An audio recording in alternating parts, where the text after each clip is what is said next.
प्यारे बच्चों, एक फिगर में दिया हुआ है ट्रायंगल ए डी बी का पार्ट है ट्रायंगल ए बी सी। आपको ए बी सी ट्रायंगल का एरिया निकालना होगा।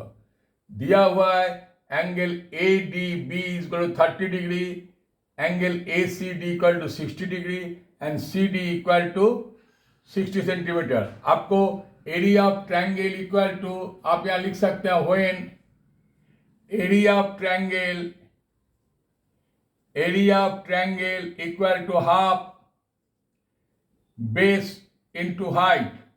तो आपको बेस भी नहीं है, हाइट भी नहीं है। आप जानते हैं sum of interior angle of a triangle is 180 degree and straight line is 180 degree. हम ये दोनों से इसका निकाल नहीं सकते हैं। कैसे निकालें? आप लिखिए when angle ACB equal to 60 degree, therefore angle ACD equal to 120 degree। क्यों? when straight line, straight angle or straight line, straight angle equal to 180 degree. 180 से 60 माइनस कर दीजिएगा, ये वाला 120 हो जाएगा। In the same time when angle ADC लिखिए यहाँ पर, ADC equal to 30 degree and angle ADC and angle DCA or ACD equal to 120 degree हो गया। देखिए therefore angle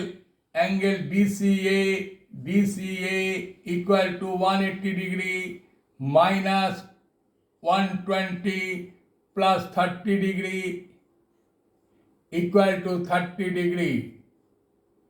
clear? So A angle भी 30 है, दिस एंगल भी 30 हो गया, तो ए आइसोसेलेस ट्रायंगल है। तो लिखिए therefore triangle ACD is an isosceles triangle. Clear? Triangle मतलब সমদ্বিবাহু ত্রিভুজ। এই কোণ এবং এইটা কোণ, দুটো কোণই 30 ডিগ্রি হয়েছে। কেননা এটা 60 ডিগ্রি, তো এই অ্যাঙ্গেলটা 120 ডিগ্রি। তো 120 degree plus 30 degree is equal to 150 degree. 180 degree থেকে মাইনাস করলে এটা 30 ডিগ্রি হবে। তো এটা আইসোসেলেস ট্রায়াঙ্গেল। দেয়ারফর आप लिखिए AC equal to CD equal to 60 centimetre. Clear? इसके बाद लिखिए व्हेन आपको बेस चाहिए, हाइट चाहिए, बेस निकालना। When BC by AC equal to cos 60 degree, therefore BC equal to AC into half, क्योंकि cos 60 degree equal to half. तो equal to कितना हो गया? 60 into half, that is 30 centimetre. Clear? तो आप यहां लिख लीजिए now BC, therefore BC equal to 30 centimetre. Clear? 30 centimetre. अब BC मिल गया AB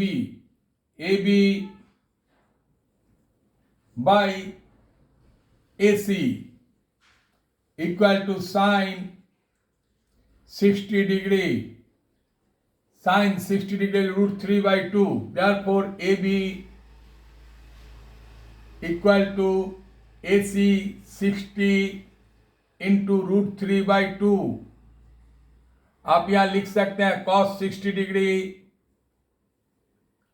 equal to half and sine 60 degree equal to √3/2। एक साथ ट्रिकोनोमेट्री भी हो रहा, मेंसुरेशन भी हो रहा। तो यहां देख लीजिए क्या हो गया, 30 दैट इज 30 √3। क्लियर? तो therefore area of triangle ABC equal to half into 30, यहाँ 30 निकाल दिए, BC into 30 into 30 root 3, that is 15. Therefore area of triangle ABC equal to 15 into 30, 450 root 3 square centimeter. This is your answer. प्यारे बच्चों, आपको पहले निकालना होगा बेस कितना है और हाइट कितना है। बेस निकालने के लिए आपको प्रूफ करना होगा वो ट्रायंगल जो है आइसोसेलेस ट्रायंगल, इसके लिए हम straight line equal to 180 degree 60 degree minus किया तो 120 डिग्री हुआ, फिर दोनों एंगल 30 डिग्री हुआ। We know that in an isosceles triangle two angles are equal, obviously two sides are equal, therefore this angle, this side AC equal to CD। यदि आपको अच्छा लगे आप अपना दोस्त में जरूर शेयर कीजिए, कमेंट कीजिए। जिन्होंने अभी तक भी सब्सक्राइब नहीं किए प्लीज सब्सक्राइब कीजिए। जय हिंद।